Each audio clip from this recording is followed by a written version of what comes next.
Okay, let's take a look at Gammarauders. This is a TSR game, actually. They didn't make a lot of games, but, well, a whole lot of board games. Some under the SPI level, but, you know, obviously most of their stuff was the role-playing stuff. But they did make a few board games, maybe more earlier on. And, well, they did kind of the dungeon type stuff. Anyway, my relationship with this game, a friend of mine had this.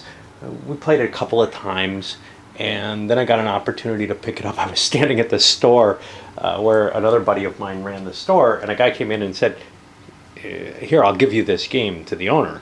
I'm like, "I'll buy that." How much you want for it? And I mean, given that he was just giving it for free, you know, he wasn't going to ask a hell of a lot for it. I think I paid $5 for it, which he quite often gave me deals on used games that he picked up in trade or whatever for fairly good deals. Anyway, since then, I haven't played it much, which you can tell by the fact that I haven't clipped the counters, actually. I'm usually pretty fastidious about this, but these are stupid side-mounted counters, and I probably hit a point where I picked this up when I clipped counters. You can see I've already clipped that one a while, you know, when I probably had some nasty chads hanging off of it or something. But I hated side-mounted counters. I hated the TSR counters, and, well, I tended not to clip them because they kind of get butchered when you try to get the nibs off of them. I've learned to kind of file them off recently, or try to scrape them off with something. Anyway, this is a game set in a world where you have certain different factions, and there's a whole world book for it over here that gives a lot of information that would actually suit, you know, maybe some kind of role-playing world. It doesn't quite fit into Gamma World, but you could probably retrofit Gamma World to fit it. But there's these giant bioborgs, which are sort of the ultimate weapon, which are semi-intelligent critters that, well, will be fighting over the terrain. The terrain itself is going to be a geomorphic map, which will be shuffled up, and the players will set it up. It's got different kinds of terrain: clear, cities, mountains, I don't know what that is. Those are pod places. It's where pods grow. Pods are an important concept in the game. What else do you get? You get a pile of cards, and we'll take a look at some of these. This is, I haven't set it up yet because I've got to start making decisions based on the cards. Players can only hold 5 cards, and they get dealt 10 at the beginning of the game. They also have a possibility, if they have no weapons among their cards, they discard the entire hand and draw a new set. There are some play immediately cards they got to discard and replace, etc. And then they're able to put some of the weapons on board, their bioborgs.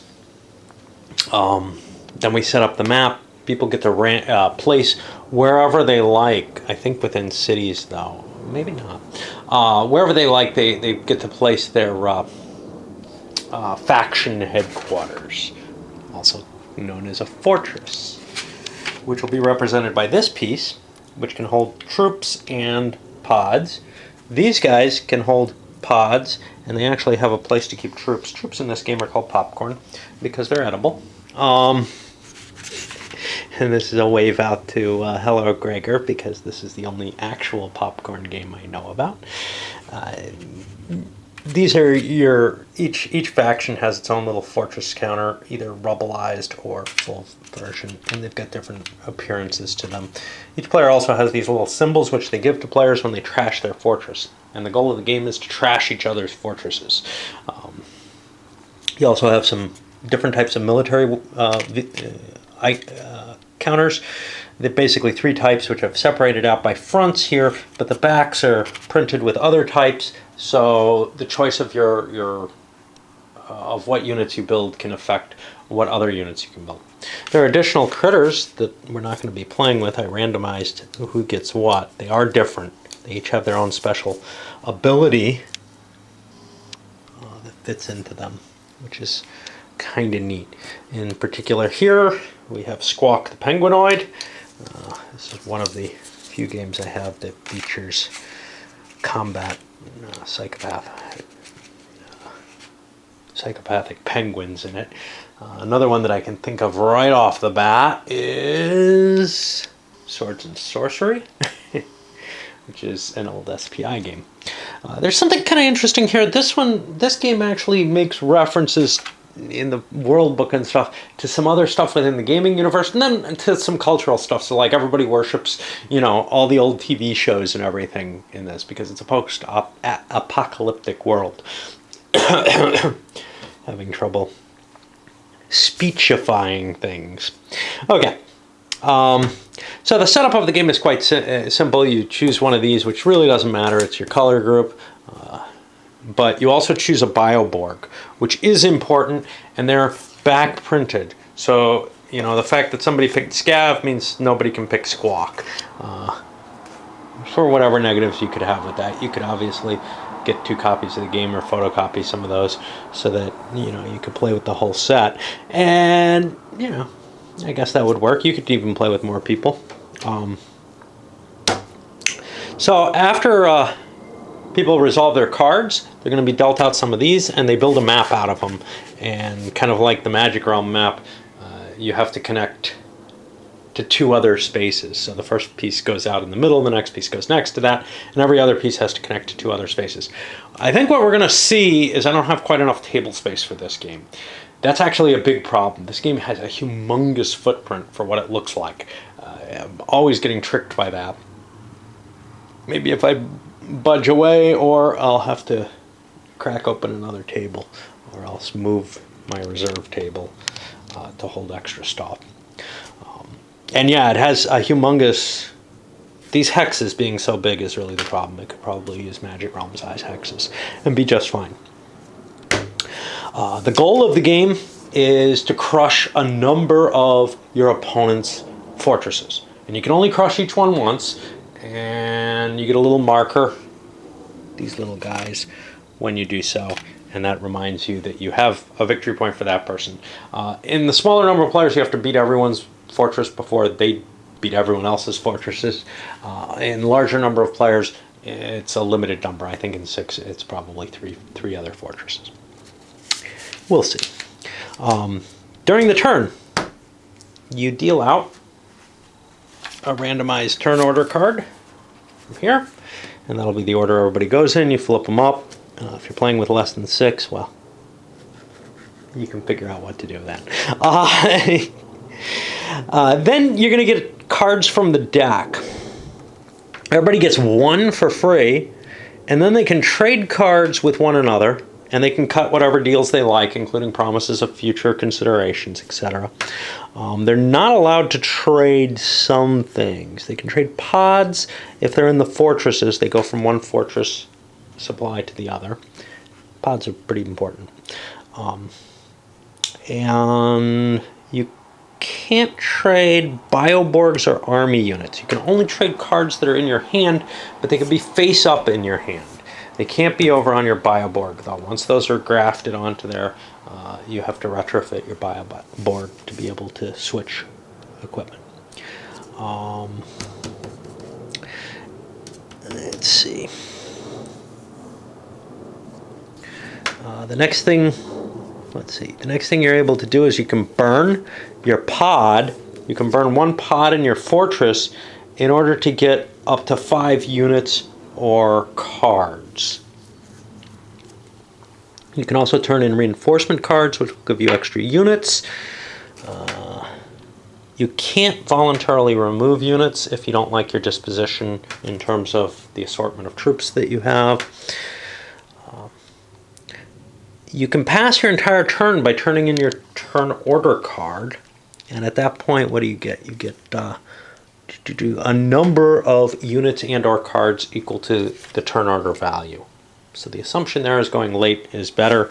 I'm not sure that's really the case. Then each player gets to roll 2 dice and places a pod marker in the location, kind of like in Settlers of Catan, noted by that number. I think there's only 1 of each number. Then each player in turn order is going to be allowed to move their units. And movement depends on the type of unit, with the Bioborgs perhaps having special abilities that affect their movement. Then each player is allowed to retrofit any Bioborgs in a fully built fortress, and fortresses can be rebuilt. I believe that costs you 1 pod to rebuild the fortress, and that flips it over.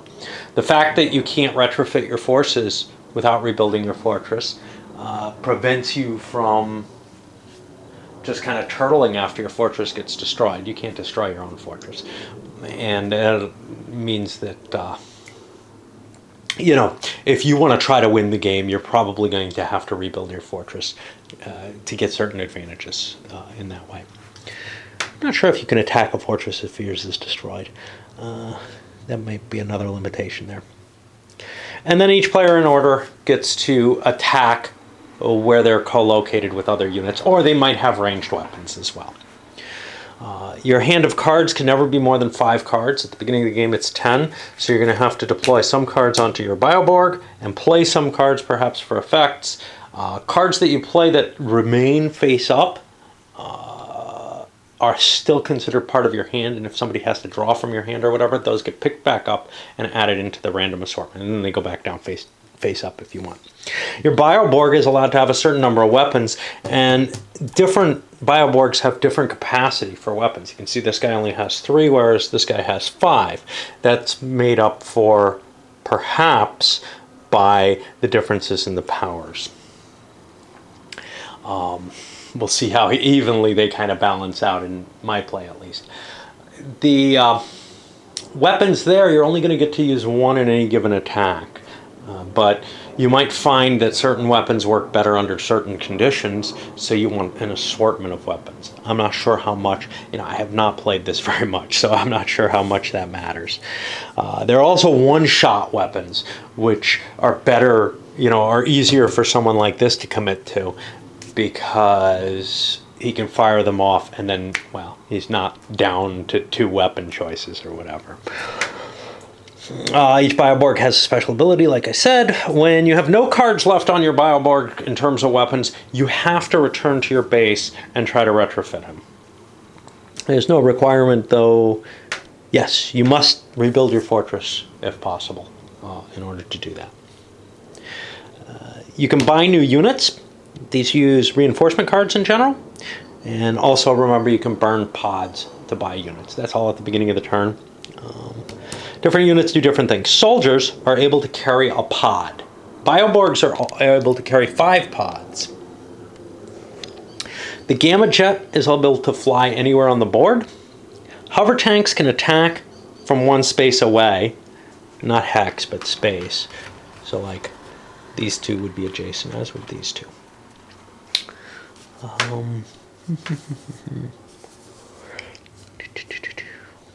I guess that's it. They're all worth a point in combat. Energy pods are one of the things that help you obtain some might, but they're also sort of like money in the game, because you can buy cards and troops with them. You find the energy pods usually in these spaces. They show up at the beginning of the turn, and the fight for them may be kind of like the fight for spice in Dune, right? Can be kind of extreme. Now, when you move to pick up pods, you have to stop and stay there after you pick them up, because, I don't know, they make you high. You can't just grab them as you're running. You can bring them back to your fortress, and your fortress has room for 5. Your Bioborg has room for 5, and each of your infantry can carry 1. When you're in combat, you're allowed to burn a pod in order to add a die roll to your attack or defense total. Actually, you're allowed to burn more than 1, and it's a secret bidding process, and they'll each add a die. Movement, we got speeds here. Soldiers 3 areas, hover tanks 4, Bioborg 6, and Gamma Jets anywhere they like. Fortresses don't move. The terrain has certain effects. Hover tanks and flying units can cross water. Non-flying Bioborgs have to stop when they get in the water. It's so deep that, it makes it hard for them to wade through it. Hover tanks can't enter mountains. Cities. If a city is friendly, has a fortress that's friendly to you, you treat it as if it's clear terrain. Any other city is considered unfriendly. Any unit except a flying unit or flying Bioborg entering an unfriendly city has to stop. However, the Bioborg can destroy a city by entering it and saying, "I'm destroying the city." And then there's a destroyed marker on the back of the flowers, the pods, I guess, which just indicates that that city is now clear for everyone. If you attack a fortress that's in a city, whether it succeeds or not, you destroy the city at the same time. So not too much help towards putting your fortress in a city there. When you enter enemy units in general, you have to stop, but there are some exceptions to that, like if you're flying, not just Gamma Jets, but Bioborgs. But the hover tanks are flying low enough, they do have to stop. You can grant permission for people to pass through an area, and fortresses also stop you.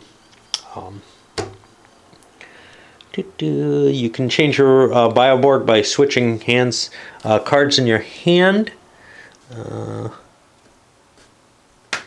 with cards that are on the Bioborg, and you can take back into your hand. Of course, you can discard if you have too many cards in your hand afterwards. Attacking is basically going to be a matter of your combat units and your Bioborgs, usually in the same space. But, like hover tanks can shoot at a range of 1. Some of the Bioborgs will have weapons that can shoot at a range. Fortresses can never attack. Anything that's with the fortress is considered to be defending the fortress. It could come out and attack other units in the space or next door or whatever if it wants. And when you attack, what you do is you announce which units are attacking in an area. All the defenders are going to be present there. Other players who are in that area can join in on either attack or defense. And they'll add their strength to the fight, but they can only do so if they have the permission of the person they want to help. Then each player takes a handful of their pods, puts them down, and makes a bid. And however many pods that they declare burned, and I think there may be a limit, there's a limit of no more than 5 per combat, which might be a big deal if you have a lot of infantry with you, or if your fortress and your Bioborg are together. You can still only burn a maximum of 5. They're going to each give you an extra die in combat. Generally, you get 1 die in combat. The fortress adds another when it's defending. So you add up all that strength, roll the dice, and whoever gets the higher total won the battle. The guy who got the lower total is going to take losses in units equal to the difference. Any pods that he can't carry anymore can be picked up by the winner immediately. The winner he flips his Bioborg. Oh, I forgot to mention one thing. The Bioborg commits 1 weapon, or the fortress commits 1 weapon. The fortress weapon is going to be out of your hand. The Bioborg weapons have to be on the Bioborg itself, and they're flipped face up in a decision as to which weapon you're going to commit. You can defend yourself with a weapon even if you're being attacked with a ranged weapon if your defense isn't ranged. Some weapons have negating effects on other weapons, which can be very useful if you know somebody really likes using, a nuclear bomb and you have a nuclear damper. I got no idea if these are in here. One or the other, you might be able to cancel out his preferred weapon and just be counting on him using that the first time. Okay, what about the loser? I already talked about the army units the loser loses. The loser also loses any pods he can't carry. The loser loses whatever weapon card he used. And then the winner and all winning allies draw from the primary loser. Allies don't lose anything here. 1 card each. And there may not be enough for everyone to go around, and that's too bad. And the losses in terms of army units, the primary loser chooses which units get destroyed first, which means he can destroy an ally's units rather than his own. And then the loser has to retreat. Any pods that can't fit, that nobody can carry, drop in the area and they sit there. If you attack where there's a fortress, if you attack the fortress, you trash the fortress if you win. And some of these cards are factoids. We don't have to worry too much about them. They pretty much tell you what they do in them. There's a few of them that are spelled out in a little bit more detail. And that is the game. And we did that fairly quick. So let's send this up and we'll start playing. I'll set up the board after I get the hands down to 5 cards each. Up it goes.